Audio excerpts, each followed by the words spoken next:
It's J Mike and Norma. yeah, and we're coming to you from Rizal, Philippines. Now, I've only been in the Philippines about just a little over 2 years, and already I'm a permanent immigrant. I'm going to stay here.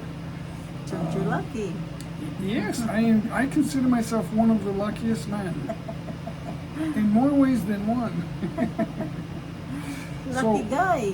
Yes, I'm very lucky. So I always think, because a lot of guys think, oh, the grass looks greener in the other yard across the street. I think I'll try that. And then, you want to do this and that, and they never stop. And, I think there's a lot of videos out there like, don't retire in the Philippines because of guys like that. So you gotta be careful. That's true. But we're not doing that kind of video. We're just here to introduce ourselves. I've done a few videos, mostly on the plight of the jeepneys in the Philippines. There's some political rumblings since probably about 2017 or so, 2015, where someone in the government hired somebody to come up with a plan to cooperate the jeepneys or something and incorporate them, and it's like that didn't go over well. But then they said it was a done deal, and here's the deadline, which has already gone by. So that's not going to work. The jeepneys are not going away, but that's Rizal now. so I did Still a lot of jeepney here. I did a few videos on that anyway. So we I just want to introduce ourselves, Jay and Norma, and so the Jay and Norma. yeah. Just So kidding, guys. we've done a number of live streams, mostly me, but Norma was a part of them also at times. And but live streams don't get the traction that videos and shorts get. And I can only do so many shorts. I'm starting to run out on those. So, but a lot of views. But we're gonna go in a different direction. And I thought maybe I'll do a video where I ask Norma questions, and I even have questions to ask husband, but I don't know if we're gonna do that. Not yet, anyway. What's the question? Some of them husband? talk Be about careful. some of them talk about dating and sex and all that. So we're not going there. Oh, no. Deep Oh, questions no, to big ask no. your husband. No, we don't. It's a big no. Deep questions to ask your husband. So today's episode is unscripted. We're just going back and forth, and Norma's getting funny too. So Norma's very funny if I let her, and I can hear the people now. Why don't you let her be funny? I don't even know if we're going to edit this. I think we're Say just hi. I think we're just going to play this raw. Yeah. We get the Siamese cat action going on here. Oh, you mean. So we do want to talk a little bit about the Philippines. Well, we mentioned the jeepneys, and we love karaoke. Of course, on YouTube, we were doing it also. I love karaoke. But on the live streams, nobody cares. So, but at home, and sometimes we visit and do karaoke, and sometimes they come here. But we love it. We always participate in the karaoke. That is a big Filipino thing. Now we've been married about 3 years, right? Not quite 3 years. It'll be our 3rd anniversary in September, so a few more months to go before that happens. So we have a couple of wedding videos because we have 3 wedding dates. You want to talk about that? Yeah. Okay. 3 wedding dates because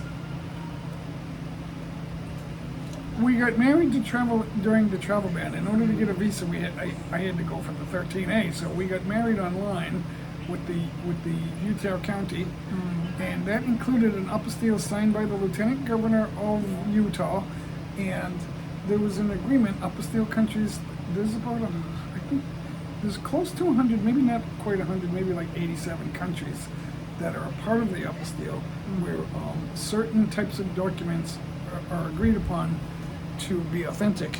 And that's one of them. The apostille of marriage is one of them. So, in the Philippines, Bureau of Immigration agreed that that would be acceptable for a visa.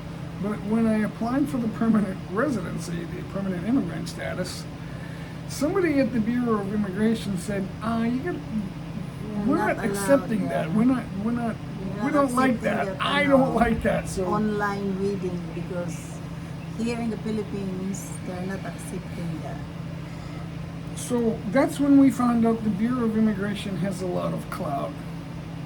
Even when we got a visa, it said this is no guarantee that we're letting you in the country when you get off that plane. So it was very scary, sort of scary. They love to. And here's where I wish we scripted this. They just love to duplicate paperwork. It's like when they want two things that really That's say why we have when they want two documents that really say the same thing, they want two documents that say the same thing for whatever reasons, and that was one of them too, because we had the PSA from the Philippine Statistics Authority, which is said to be what you need to prove marriage, and they didn't like that either. It's like, wow. All I can say is, wow. So we got married again, and a couple of weeks later, I got my permanent immigrant visa. status. It's over. So the only thing left from that was the driver license, and that's over too. That all happened in like a blur. So there's so many good things going on for me and Norma in the Philippines. So far it's a great story. I'm one of the luckiest men in the Philippines. One of, if not, I'm not gonna say I'm the top man, but I'm a happy and lucky person. I'm just lucky too, because my husband is very kind. So, Thank God. and that's what we think of Filipinos, very kind and helpful, and that is true. So, if you want to do some myth busting, it is true. Filipinos are very kind and helpful when you need them. So, until the next video, we're going to cut it off right there and say bye, everybody. Bye, Thanks for for watching. If you're not already subscribed, please consider doing that, guys, and hitting And the like. thumbs up, guys. Please consider subscribing and smashing that like button. Thank you so much. Bye. Thank you. Bye.